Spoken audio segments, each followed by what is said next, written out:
Hey, we're live. Kinsey's here. Hey. All right. And Melissa's there. And Greer's here. All of us. So I'm a gentleman's between a lot of beautiful ladies. So I'm really happy about today. I want to ask you a real quick question before we get going here. And I find this to be a challenge with a lot of owner builders. And sometimes it actually can cause some problems because they get frustrated, but that's because they don't know what the problem is. And here's the problem. Can you see in 3 dimensions? Think about that for a second. What does it mean to see 3-dimensionally? Can you explain, Kins? No, you got that. All right. 3 dimensions. I can see it, but I don't know if I can explain it. Well, 1 dimension is a flat plane, a single line on a flat plane. Okay, that's just 1 dimension. 2 dimensions is seeing that line in relationship to another line. That's like checkers. Okay, checkers is really 2-dimensional. All right, 3-dimensional is chess. Now you've got more angles, height, and a horse can jump and do all these types of things, whereas checkers is very 2-dimensional. But now expand that out into a home. For example, when you are looking at a floor plan and you see a toilet right there on a floor plan, and you know it's in an attic, so the roof is coming down at an angle. And so the first question that comes to my mind is, what's my head clearance when I stand up after using the toilet? And the architect says, we're about 5'8". No, I need 6'9". And so it was an automatic thing. So meaning that I know that I have to have a certain height in an attic for a toilet to stand up so I have head clearance in there. Mm-hmm. And so that's thinking 3-dimensionally. And it's knowing what the height requirement is and looking at the plans. And the plan says, I got a 5'7" clearance just where the toilet is tucked in at, and that's not going to work. And so a lot of owner builders have a real hard time seeing 3-dimensionally with only a 2-dimensional service or even a 1-dimensional service. And so that's why they like 3D or a full depth profile elevation of the home, because it helps them see. The problem is that's a huge cost.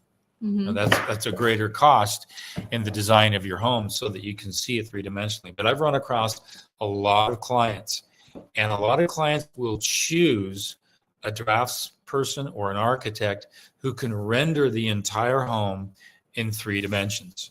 And then they can see it. They can see the angles. They can see the depth. They can see the shadows cast from the sun. They can see all this. And that's how most people see, is if it's already in the 3-dimensional surface. They can't think it themselves. They have to see it that way.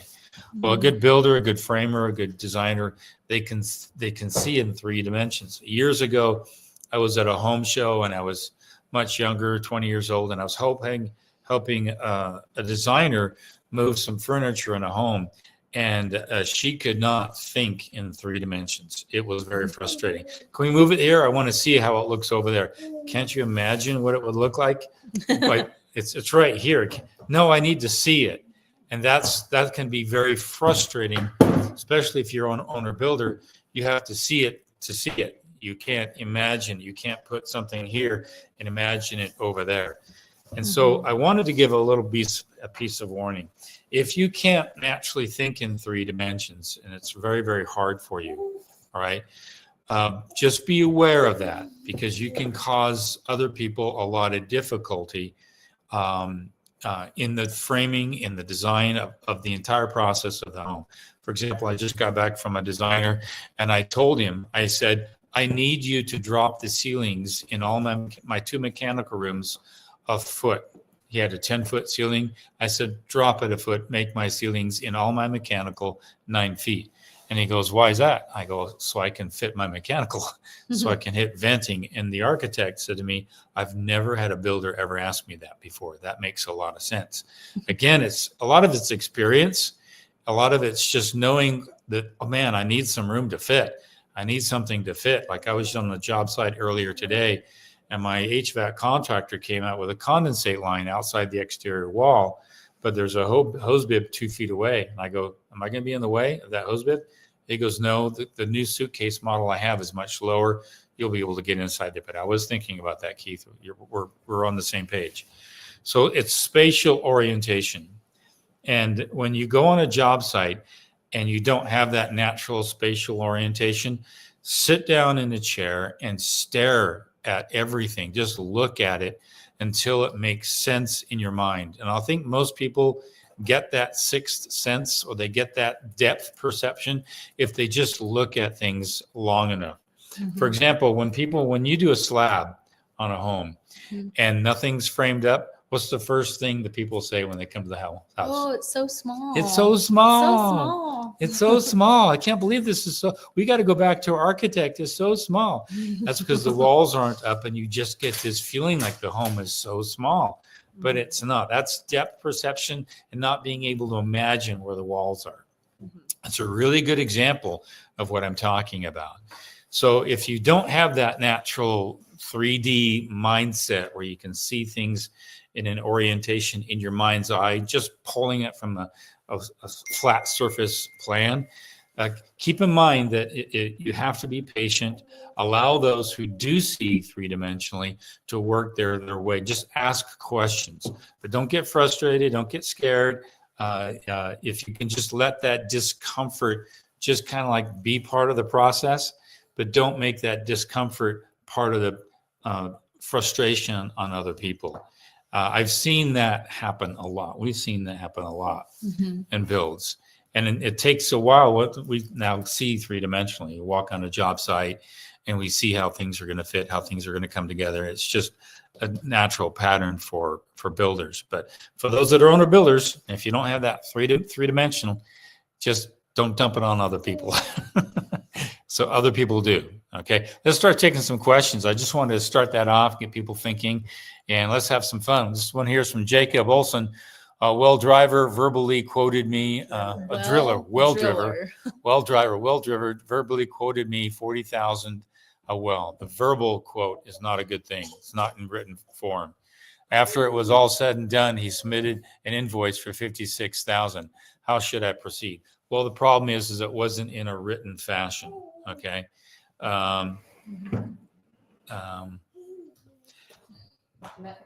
This is where a subcontractor agreement is really, really helpful.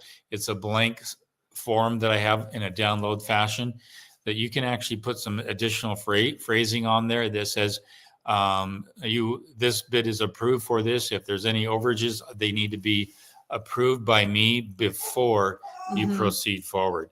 Yeah. And so on that situation there, he approved you $40,000.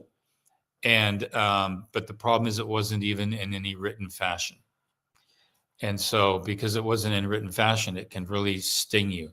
This is where you want to have, that's why I say the best subcontractors are those who give a formal bid and a PDF, not a text and not a verbal, because that sounds a little bit like a bait and switch situation. I had a long time ago, the neighbors, my clients wanted the neighbors to do the excavation, and he wasn't going to give me a bid. And I go, I feel bad about this. He ended up charging him another $19,000. And they're super nice people. It's just pay it. I don't want to make naughty with the neighbor. I want to be nice with him. But I looked him stern in the eye, and I knew who he was and for what he really was. He was a bait and switch natty boy. I was going to say something nasty, but he was baiting and switch. What you should do is you should ask him for an itemized list of what the changes were that made it go from 40 to 56. So before you just pay it, ask him, hey, I need a list of these changes because we originally agreed upon 40,000. Why is it 56 now? So just reach out. Like you can hold back on paying for a little bit. He needs to give some clarification on that. Yeah, that's what I would do. Clarification. Okay. And that's tacky on a subcontractor. Yeah. I just don't put up with that. But there's a lot of red flags, things you can catch in advance. So Next question. Sorry about that. Kelly Jones, can you pour foundations, basement walls in the wintertime? I'm in Colorado and it's been very cold. Is there something to keep concrete from freezing when temps drop overnight? 2 comments. First of all, when you excavate it, you're going to have to keep that ground warm. Okay. I was just at a job site earlier today and my excavator was saying, do you got a blanket? I go, why do you need a blanket? And he says, well, I got to fill this septic tank with water and I'm afraid it will freeze because I can't backfill against it. So keeping that ground warm is the first key. Once it's compacted, they excavate it, they compact it, they get that tested, and they hurry and could put a blanket on there because you don't want to pour concrete on frozen ground. That's just a no-no. Second thing, yes, you can pour, but it's all a matter of keeping the ground warm before you pour, and then after you pour, keeping everything covered in what's called a concrete blanket. And that actually helps eliminate the freezing temperatures. However, there's a caveat. You want to make sure that you're not going to drop below a certain temperature. And your concrete guy will know what that temperature is at your particular location. And he may just put off until the weather breaks a little bit. But here's one good rule of thumb. If it's an open, clear sky, it's going to be more brutally cold. If it's overcast and a lot of clouds, it's going to keep the inversion down low. You're not going to get as cold temps. So I always look at the skies, or the weather is a good barometer for me. And that's why he told me today, he says, Keith, I've got clear skies. It's going to drop to the teens. I can freeze and destroy that tank. But if you had some, like a couple days ago, overcast, nice and cloudy, it wasn't bad. I had to take off my coat. So these are things to keep in mind when going through that whole process. Okay. MG, what are the top 2 or 3 construction related processes, framing, roofing, electrical, etc., an owner builder can do on their own to cut down on cost and be successful? None of those 3. None of those 3. But of those 3, probably roofing. I wouldn't touch electrical unless you actually have experience with electrical. You can, by most states, do your own on all of those. It's just whether or not you can sell it within 2 years and blah, blah, blah, blah. But of those 3, only roofing. But then again, that could be a nightmare if you've never roofed before. And if you've got crickets and dead valleys and all kinds of nastiness on the roof, that's something you want to avoid entirely. So but I think a lot of the ones our owner builders like to do themselves is usually like painting or flooring. Like if they install just an LVP floor, they tackle that themselves. Yeah. I know sometimes they like to try and tackle drywall, but that's like, oh gosh, that's hard. That's not much of a savings, to be honest with you. That's hard. You'd be at it for so long. Yeah. I've seen owner builders try to do insulation, and how affordable is insulation? Insulation. Yeah. Insulation. You're not going to save much. Yeah, it's really affordable. I have one crew of 3 or 4 guys can come in and get your insulation done in 2 days on the average home, sometimes 1 day. But if you were to try to do it yourself, it'd take you 2-3 weeks. Yeah. So you have to consider the time value of money. And if you can make money better doing something else, then hire somebody to do something that they can get it done in a super short amount of time. Mm-hmm. So roofing is a low labor cost, to be honest with you. Framing is a high labor cost.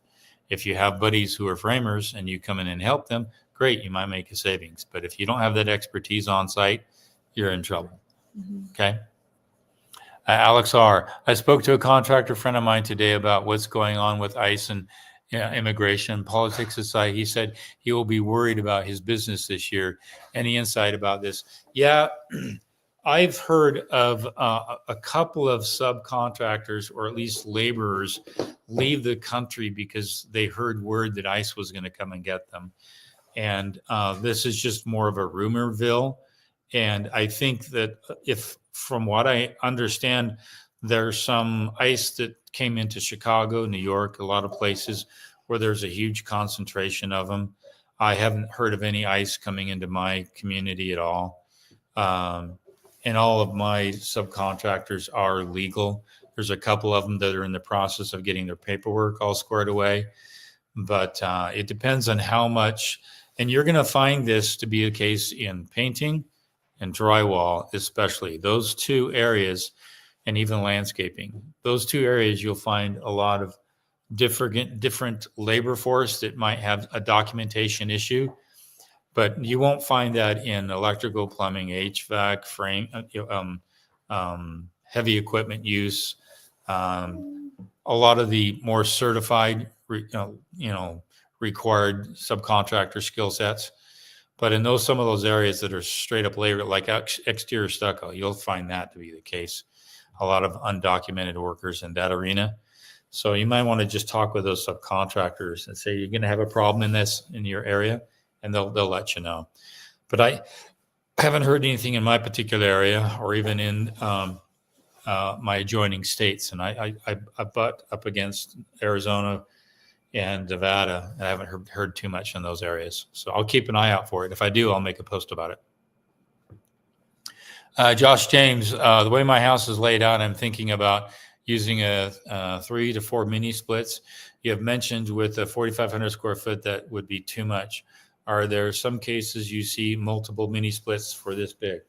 Yeah, just keep in mind, there are some mini splits that are 2 heads and 4 heads, and even I think there might be one that's bigger. I'm not quite certain. A head means how many dead ends you can add on, how many mini splits you can add on. For example, if you had that big of a home and you got a mini split for only 2 heads, that's not going to be very helpful. This home here has a condenser right outside the window there to the right, and I have 4 heads on that, and it supplies for this room, a master bedroom, an extra bedroom, and then a bonus room. But I live in a very mild climate. I don't have any heating or air inside my bathroom. I just leave the door open, and anytime anybody goes in there, it's already acclimated to the temperature. When they close the door, obviously it can get a little cold in there during the winter. But I live in a temperate zone that I don't have that much of an issue. If you live in a zone where it's super cold, that's a different story. Like, for example, I'm dealing with some clients right now, and they want to do mini splits upstairs because they want to be able to control and use stuff when they need to use it. So we're going to do a combination of mini splits in the bedrooms, and then we're going to do some heating elements inside the floor of the bathrooms. So that solves the whole upstairs without all this ductwork having to run through and destroy the architectural design of the home. And then downstairs, it's all going to be forced air. So there's all these combination things you can do. Again, it depends on your temperate zone, depends on size of the building and what you can do over here and what you want to do over here. The benefit of a mini split is the best way to control temperate zones and zone things out. You can do that with a forced air system, but it's very pricey and it's not very efficient. It's like a flapper inside a open air conduit like that, and they just open and shut the flap. But meanwhile, there's a lot of air still leaking through there. So it's not as efficient as people think it is. So that's why I like to do a combination of splits and forced air. Okay. Kelly Jones, did you get quote from Nexcom as well as Fastwall? Just wondering if Nexcom was 90K too. I'm not familiar with Nexcom. I'll have to research that. I'm going to take a picture of that question real quickly. I like to research new stuff, and maybe I can do a report on it. But I did do the Fastwall. I love the product. I do. They just have a long ways to go before they can drop their price down. So I'll look into that other one. Doug and Utah. Hey, Doug, you and Huber have convinced me not to use Zip R6 on my exterior walls. What would you recommend as an equal replacement? Just straight up OSB, a good OSB product. In fact, to be honest with you, you'd be better off just going with a thicker OSB than going with Zip and put the money into a thicker product, and that would actually help hold stucco. And I love a lot more meat on the bone for my framing structure, and that's where I'd put the money. Just any good OSB product that's going to support your shear requirement for your engineering, and also your wainscoting that you're going to put on your house. So I don't put money there. Okay, Josh, you mentioned using roofing felt and a liquid adhesive to go over the OSB and stem wall seam. When do you do that, and what is the glue you use?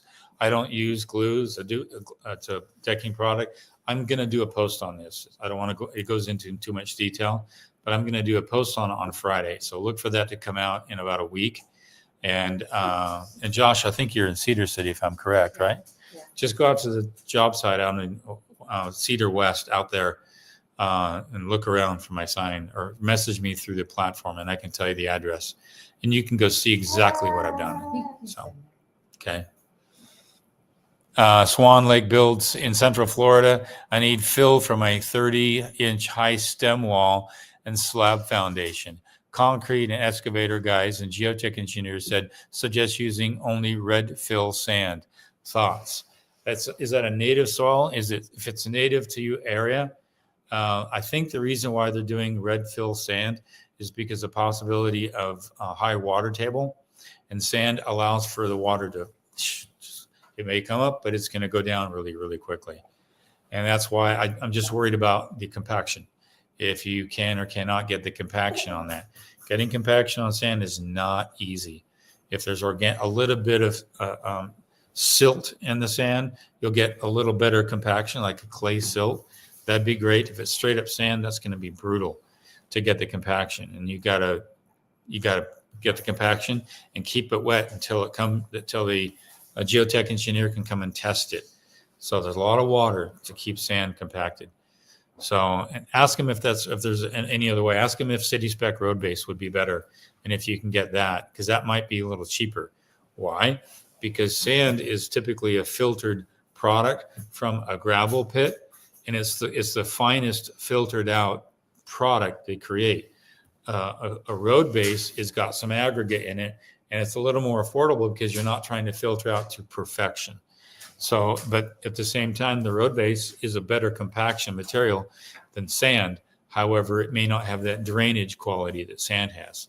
So talk with the engineer and just double check, especially your geotech engineer, and just double check with them and ask them, is there any other way I can use this instead of that? And you can go to gravel pits if you have local and ask them. Here's something to keep in mind. All the concrete in communities that's broken up from remodels and bad curb and gutter and streets and sidewalks, all that concrete is mostly reused material. They crush it up and they mix it with a little bit of sand and maybe a little bit of a clay product, and they crush it up, and then that becomes your road base. So it's a reuse product, and it's great for compaction. I like a little bit more aggregate in my substrate, in my ground, than sand, specifically because it has a stabilizing force to it. Okay. Robert, what do you do with sub that started fires on the job site and burned down a 20-year-old 15-foot pine tree? How do you handle subs that cause damage? Seek legal action. You can contact their insurance company, because if you hired them, you explain the things you grab before you hire somebody. Their W-9 and their COI, their W-9 and their COI. So we always have that on file in case anything happens. And explain what COI is. Their COI it stands for Certificate of Insurance. Mm-hmm. So we have to also have that as a builder. Mm-hmm. But their W-9 I usually get right before I pay them. But yeah, so get that certificate before you let them start the job. Mm-hmm. And that protects you, because now you have a resource to go to. You can get an estimate from somebody on the cost. That's an established tree. That's more money. You can say, here's the cost, and you can go after the insurance for that, especially when they admit to it. Mm-hmm. And so if you can email them, says, hey, what your guy did this to me. What are you going to do to compensate? And if he says, I'm sorry, but that's just the way things are, well, he's now admitted to it. If you can get some admission to it, and then you document that, then you take it to the insurance company, their insurance company, and you say, my name is this. I hired an employee of which you insure. I'd like to file a claim. Mm-hmm. Simple as that. And if it's a headache for you, you can contact your insurance company and say, I'd like to file a claim, but I do have a subcontractor I hired, and here's his insurance, because your insurance provider doesn't want to pay for it. They'll go after the other insurance to pay for it. Okay. So your insurance agent should be gumptious enough to kind of help you out and help you file a claim with that other insurance company without any legal action. This is all, let your insurance brokers duke it out. Okay. Swan Lake Builds. Hey, Swan Lake Builds. Keith, what are your thoughts on block stem wall design versus a concrete stem wall using forms? A concrete contractor recently mentioned that the costs would be similar. I don't like the block because it's got too many cold pour joints and it may not handle a static pressure on the outside of it, as well as a solid concrete wall without any cold pour joints. End of story. I know some people do it that way, but you have to have a mason do a lot more labor, and then it's more labor versus materials to do the job. If you're doing a solid wall, that's a big form, and a lot of concrete guys don't have the money to buy the forms. So they'll say, we do block, retaining walls, and it's mostly labor and grout. But then that's not nearly as strong as the concrete, and it's got too many cold pour joints. So sometimes it's a matter of what labor you can get. Sometimes you can only get labor without the tools, and sometimes you get people who've got the right tools and the labor to do it. And sometimes you just have to bite the bullet and just grab what you can. So it depends on what kind of labor what kind of subcontractor you're dealing with. Okay. Robert, is there anything special to insulate fireplace area, gas, fireplace stand flue? The flue comes insulated, and if it's a gas, it's probably insulated in one way. If it's a wood burning fireplace, it's insulated in a different way. Mm-hmm. So your fireplace company, you have to tell them, and like she's calling, did you call the fireplace on that? Okay. Mm-hmm. Tell them what you did. What did I do? Yeah, when you called the fireplace subcontractor, what did you tell them? That's to schedule an install. Mm-hmm. But, we mostly do wood burning fireplaces, or open gas fireplaces, so they get extremely hot. And it's not necessarily insulating the fireplace. It's more of, you have to use specific materials when you enclose that surround. So you need to use that concrete, what is it called? The concrete board. Fiber board. Mm-hmm. And you don't ever want to put wood around your fireplace surround. You always want to stick with the stone or metal, but metal will get hot. So we don't even insulate the fireplace cavity at all. We don't insulate that. Because the insert that comes as the part of the fireplace, that's the insulation. Mm-hmm. But where you're going to put a mantle, and if you have a hearth below there, mm-hmm. I always use a hardy board, which is a cement board. Yeah. And my framer came and did it, and he had OSB right up against the fireplace. Even though you put tile on there, that sucker's going to heat up. So mm-hmm. I says, no, pull it off and put in hardy board. And he did. And so, and sometimes around the sides as well. And I think it's 18 inches of clearance mm-hmm. before you can get to a hearth. And that hearth itself, if it's wood, I don't recommend it. The mantle, yeah. The hearth is down below. Hearth, it's a hearth. Hearth. And the mantle up above, I like to get that a little higher than I can, especially if it's a wood burning fireplace. My parents had a fireplace, they had wood burning. It was on Christmas Eve. We woke up next morning and they had a plastic wreath right above the fireplace, and the whole sucker melted right into it. Luckily, nothing caught fire, which is just amazing. That's how risky it is to have something that's burnable too close to that fire, and that's why that mantle. I don't like to do wood mantles too close to the fire. I want 25 inches above that if I can. Mm-hmm. But if you have to do a mantle, do it in like the one you did, which was a black slate looking product. Black granite. Looked really good. Mm-hmm. But like you said, the flues are already insulated. So. Yeah, the flue is already insulated. And so that's your fireplace subcontractor. Mm-hmm. Okay. Alan Erickson, good evening. I remembered you mentioned in the past about never build a home without road base under the foundation. Can you expand what this road base consists of, i.e. 6-inch and 6-inch gravel, etc.? Road base is a combination of aggregate that could be about 1 to 1.5 inches in size, then some sand, and then possibly a little bit of a clay matter, or various different sizes of sand particles. And when they all come together, they lock in. Because of the difference in size, they lock in. Have you ever gone to the Ronald McDonald house, and they have those little plastic balls They're all the same size. You push your hand in it, it easily pushes in there.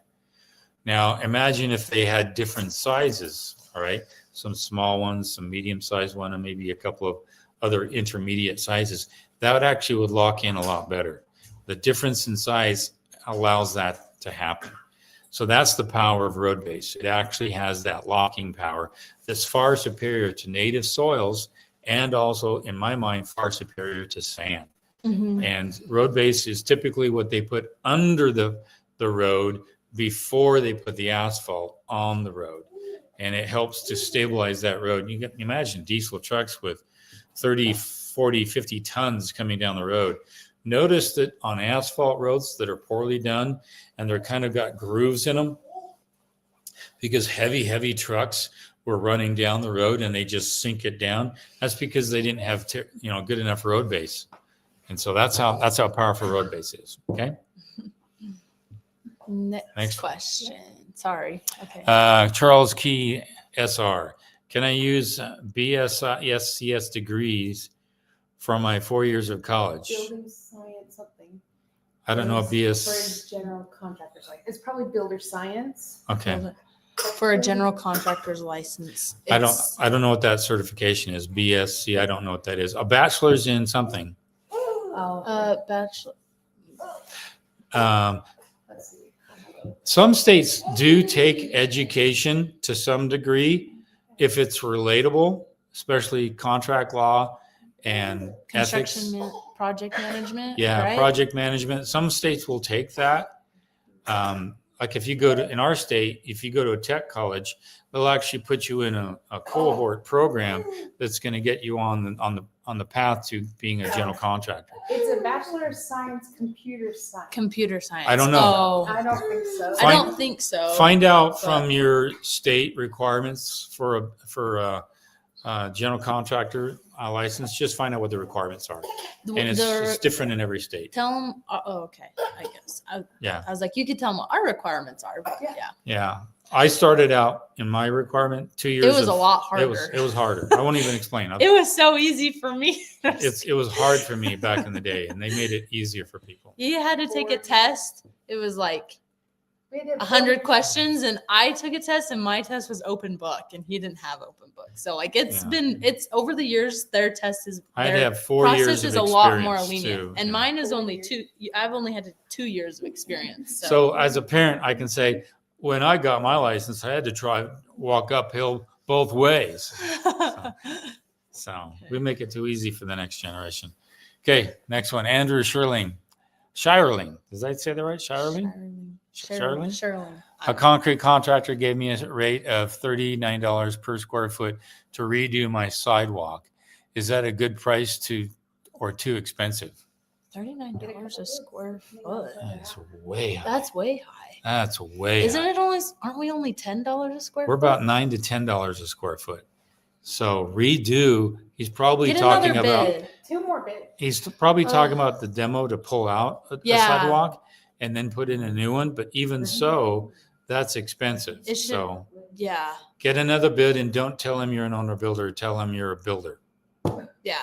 Okay. And they're trying to see if it's like spaghetti and they It might throw it be, against the wall. to and see it if might it'll be stick. so small too. If it's really small, it might be that price just to, Yeah. because some people won't do, they need to get at least a minimum, Yeah, it's a really good point McKinsey brings up. If it's a small project, they're going to charge you more because they got to mobilize all their equipment just to get to a small job. Mhm. And that's why I'm not a fan of tiny homes and using subcontractors for them because they will mark you up.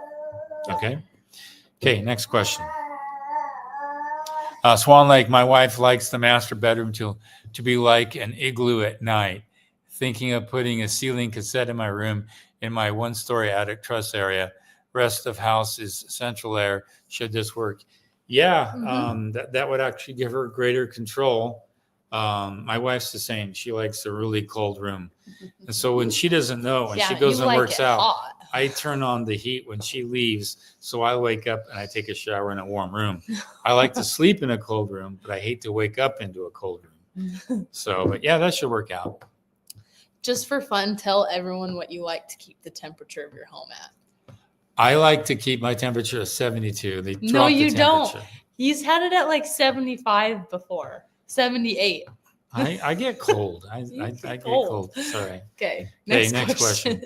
Doug B, we're looking at a rural lot. A seller bought it 8 months ago, cleared it and leveled, connected water and power, but is now selling.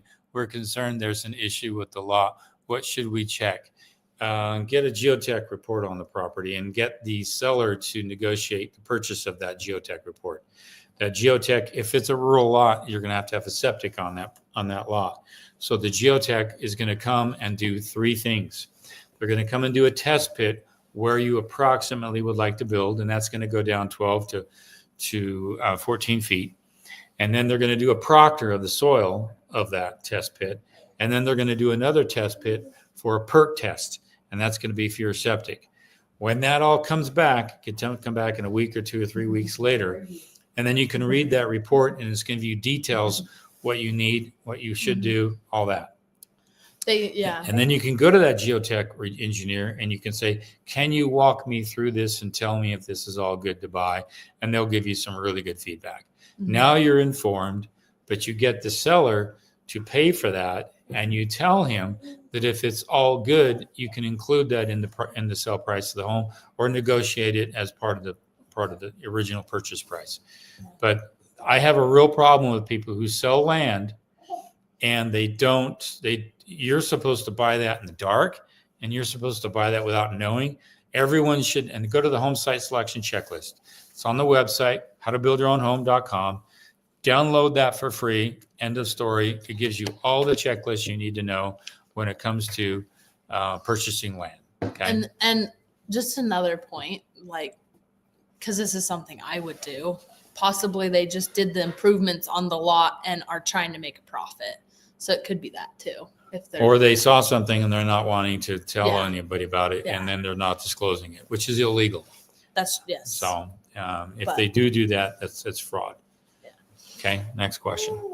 Have you done heated driveway before? Only area behind a breezeway does not get sun, so snow will build up in the winter. What options are there where the home already framed? If the concrete is not poured, just type in under driveway concrete heating defrost. I think it's a walkway defrost. Just Google that. There's a company in Utah that actually does that. It's a little pricey, but check them out. And they have heating elements you can put in there. I've done a lot of homes like that. I've done a home with a heating unit underneath a brick paver that was like $200,000 heating unit underneath a massive paver driveway.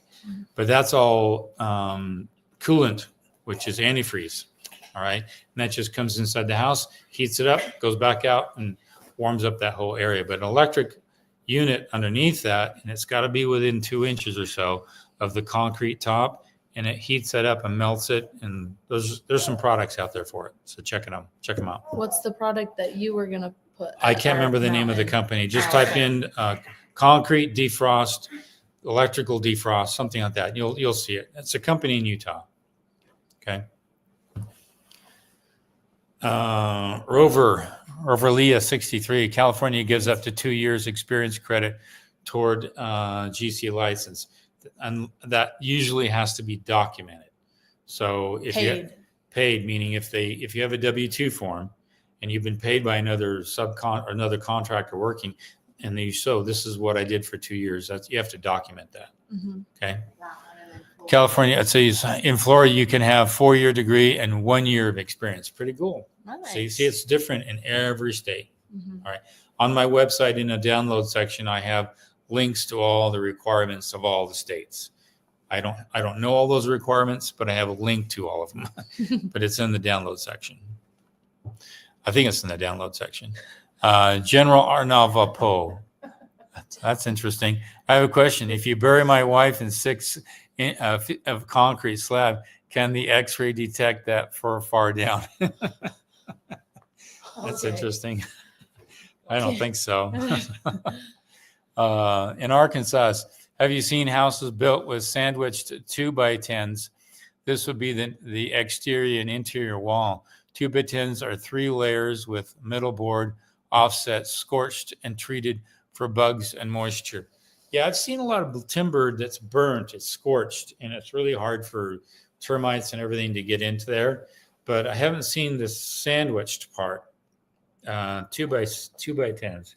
I'm not sure why you want to have 2x10s sandwiched up to you. That's structurally overkill, and so I wouldn't recommend that. That's interesting, unless it's sandwiched like this, and there's a 2x10 wall here, another 2x10 wall, and you got an air gap. But I've never. Or if it's like this with a 2x10 wall coming up against the 2x10 wall, and then there's an air gap in there for a thermal break. But that'd be a 20-inch wall. I don't see that to be cost effective. This one's about the fireplace. Fireplace, debating ICF wait, foundation. wrong one. Sorry. Wrong one. Right there. I'm talking about insulation on the outside wall, outside behind a gas fireplace.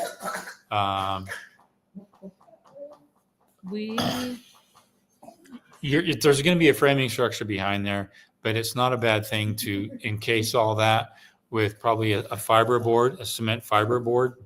You can do an inch of rigid mineral wool, and that would actually act as a thermal break for keeping it from the frame structure, and it's also fire retardant, fireproof. So you could do that as well, but something that's fireproof, fire retardant behind the insert. If you think that insert's going to get too hot, and a lot of them are so well insulated, and the wood burning fireplaces are not only insulated, but they got kind of a brick molding all inside there. They come in big, huge panels, and they just put them in there, and that the whole thing is great for that. So, yeah. But we on our projects, we don't put anything behind the fireplace. We don't put anything. I'll let the insert take care of that. We have the minimum gap that we're supposed to have, and yeah, there's a dead space behind all the framing structure. That's a gap. Sometimes it's 18 inches, 14 inches. It's something like that, and that 18. gap, 18 inches, and that helps keep the flue separate from the framing structure. So as it's going up through the chimney, it's not going to come in contact with any framing structure. So, debating ICF foundation or going all the way to the roof line with ICF. What don't you like about ICF homes? Insulated concrete form. I'm not a fan of closed cell foam. I've made a lot of comments on that. You still have to fur it on the outside to apply your fascia material. You still have to fur it on the inside unless the ICF has a clip fashion to it. It's a plastic clip about that big, and it goes all the way through the ICF foam, all the way through the form.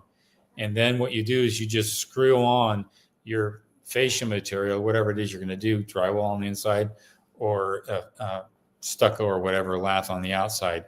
But it's really hard because you're limited on what you can and can't do as far as applying product and material to that. And imagine putting drywall on something, and then you got foam on the other side. Not necessarily the best thing to hold a heavy pitcher on. I don't know. I don't, if there's a fire, that whole wall is going to liquefy. I just have too many issues with it, but it has a place for it. There's a place for it, but I just don't use ICF forms.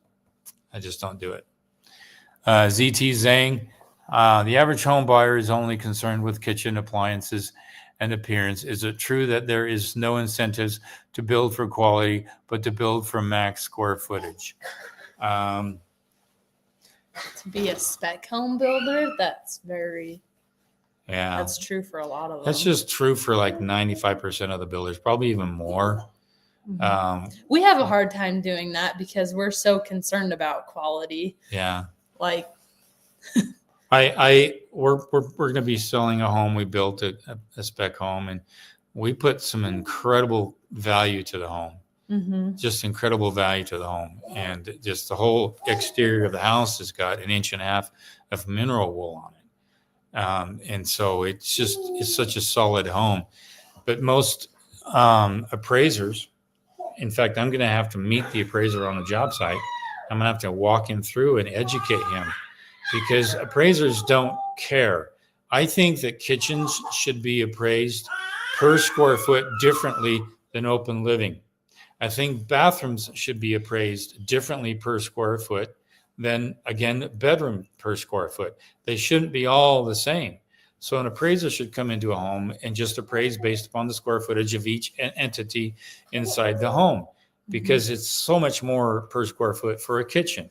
But if you build a massive kitchen in a house, just a really big kitchen, and you're going to appraise that for the same square footage of everything else, that's not fair, to be honest with you. It's not equitable and it's not ethical. And I think the appraising industry really needs to wake up. And all they do is they come to the home, measure the perimeter of the home, and factor up the total square footage based upon the perimeter of the home. But they may not know what the wall assembly is like and how well insulated it is. They won't know that if the roof, they won't know anything. And so they're not builders. And so I think that there needs to be a lot more pressure on the appraisal industry, because I would hate, I don't like the fact that I have to go with a comparable market analysis of something recently sold down the street. There's a house just down the street where I'm building, and what did it come at? They wanted to put the new one, the other for one 1.2. Yeah, $360 something a square foot, right? Yeah, $360 a square It's foot. not even half the quality of what's being built, what I'm building. So that's what we're subject to. We're subject to, and we were going to list ours for the same amount. and we were going to list ours for the same amount. So yeah. So we're not going to do that. So Yep, we're going to keep it. anyway, my wife could say so much about that. We all have issues with that, and it's just the way it is. So. Here's another good question. Andre, best things to add to a new home build for future resale value. Best things to add. Yeah, Oh, I'm going to let the ladies comment on this. No, you start. I'll let Melissa start. No, you take the start. baby. I'll take the baby. Yeah, Mom. Okay. Always kitchens and baths are what sell a home.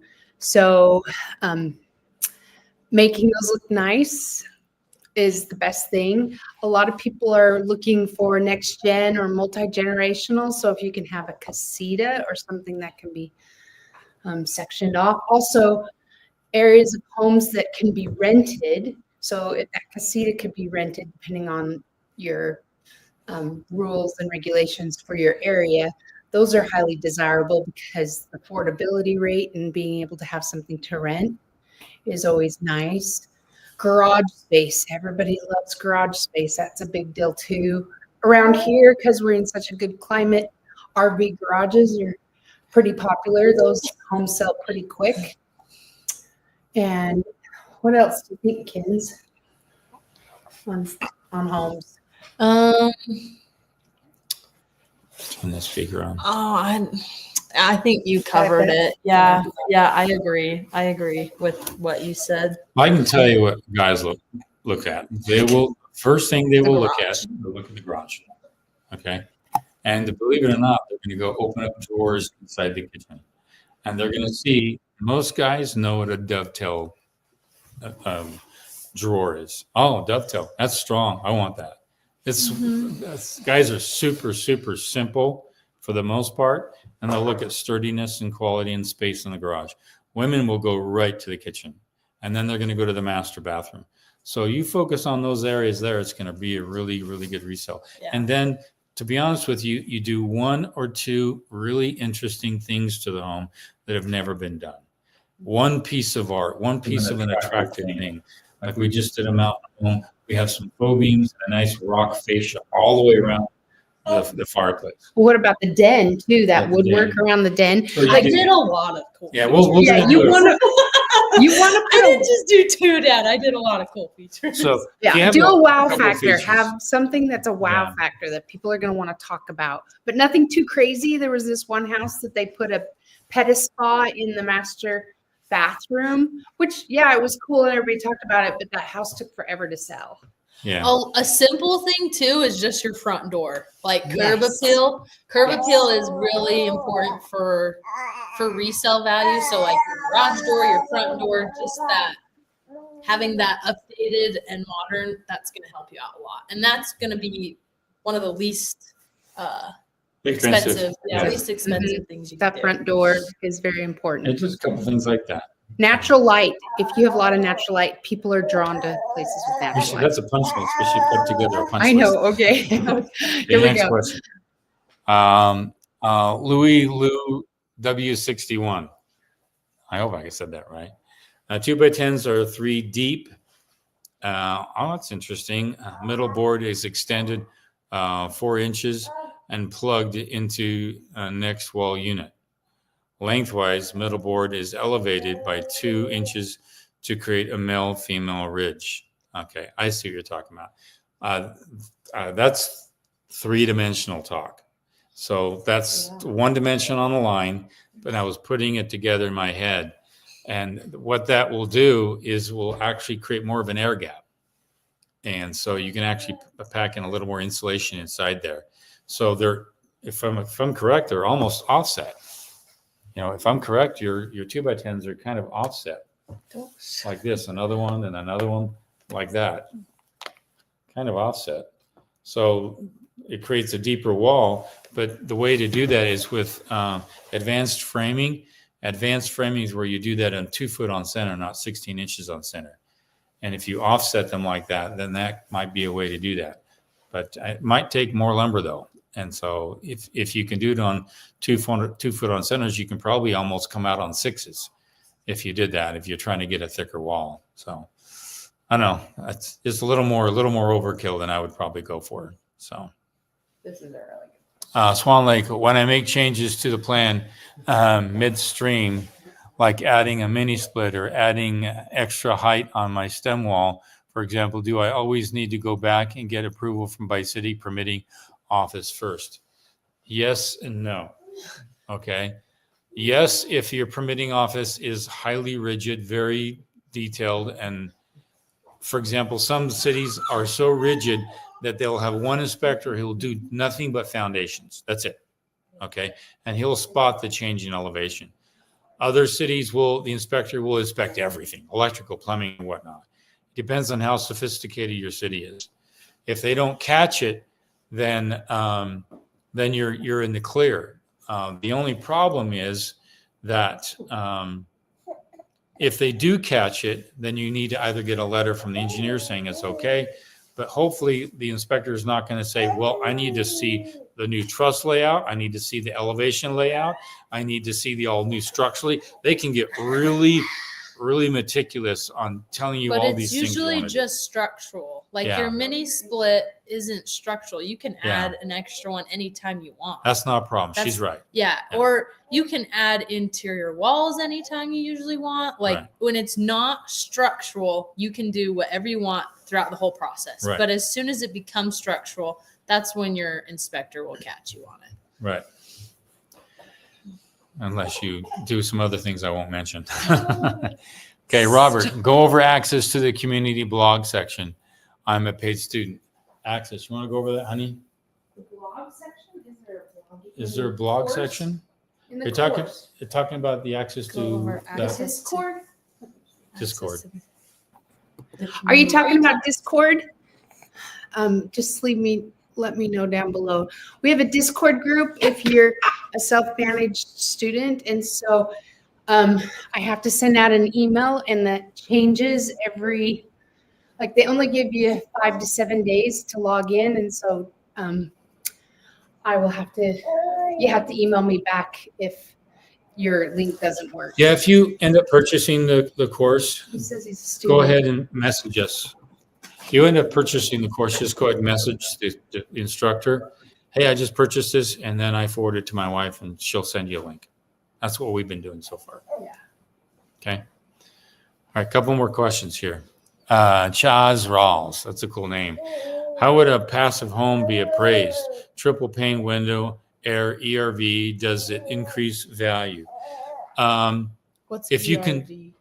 Exchange, it's a ventilation. Oh, okay. It's it will if you can show the utility costs. So when you're selling the home, you say, see, our utility costs are $85 a month. Our next door neighbors is $400 a month. Voila. And you need to document that. If you can document it in any way before you sell it, showing that, hey, I've got a passive home. I factored in solar heat. I'm grabbing solar heat into the home. As a result, my home is 5 times more efficient. There you go. So, I'm not an appraiser, but I talk to a lot of appraisers, and you do need to have some kind of paper, something there for the appraiser. Otherwise, they won't typically put that in an appraisal. I haven't seen it.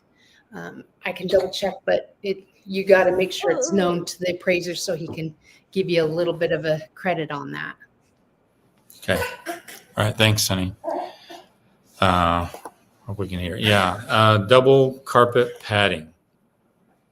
Oh, for resale Upgrades, for resale? resale I don't think value, so. double carpet padding Mhm. sometimes. That actually can cause the carpet to wear out faster. Well, Yeah, it can. Because there's more give. Oh. The more rigid you make the carpet, the better off it will be. Oh. Did you turn me off? Well, mine's on. Oh.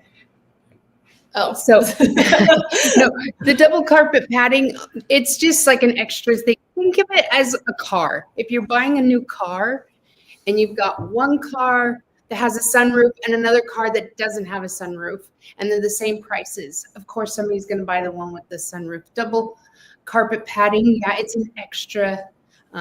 It won't really go into an appraisal part, but yeah, people will like it just because of that. Does that make sense? It's not one to be on the list, though. Okay. You turn that on. Do closets or closet size play into resale value?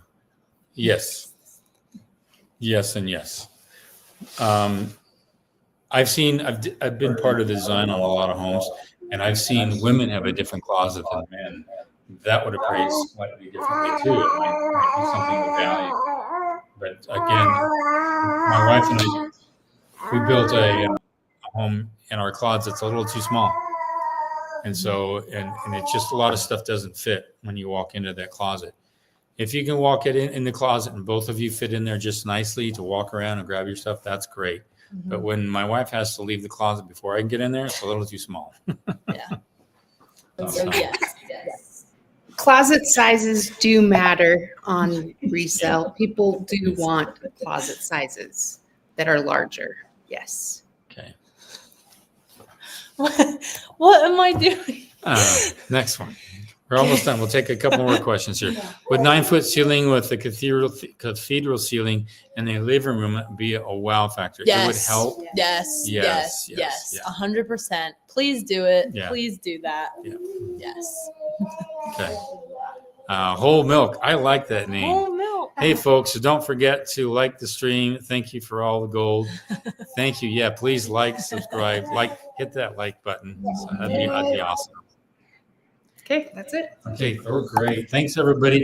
You can go to howtobuildyourownhome.com, check on the courses. The First Steps course, if you have not taken that course, is the best preliminary course on helping you identify the value of being an owner builder. And again, our whole program is built to help you replace the general contractor.